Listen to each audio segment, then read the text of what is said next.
Аяз Би, Катарсис, кедей болуға мүмкіндік жоқ кітабынан үзінді.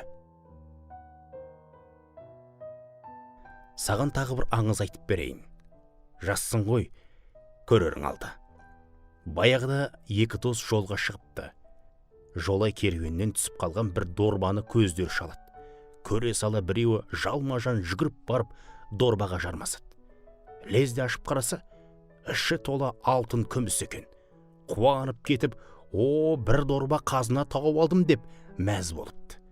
Жанындағы досы ренжіп, тауып алдым демей, тауып алдық десеңші, екеуміз дос емеспіз бе деп дауласа кетеді.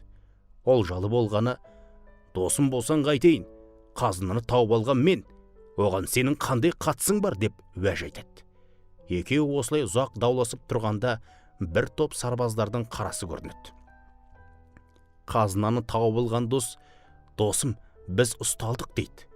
Сөйтсе қазынаға таласқан досы, біз ұсталдық деме, мен ұсталдым де, қазынаны тауып алған сен ғой деп қаша жөнеліпті. Көп жағдайда достық осылай аяқталады. Жалпы адам қай жерде жүрсе де өз мүддесін іздейтіні заңдылық.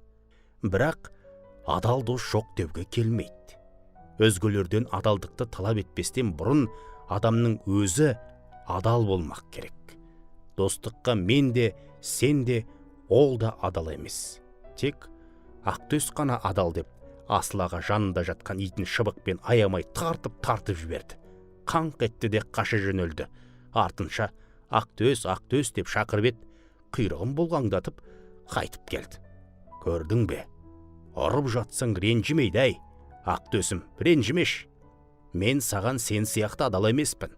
Басыма іс түссе сені тастап кететінді өзің де білесің. Өткен жолы араққа айырбастап жіберіп едім, бәрібір мені іздеп тауып алдың. Сенен басқа мені түсінетін кім бар деп Асыл итін құшақтап еңкілдеп жылай бастады.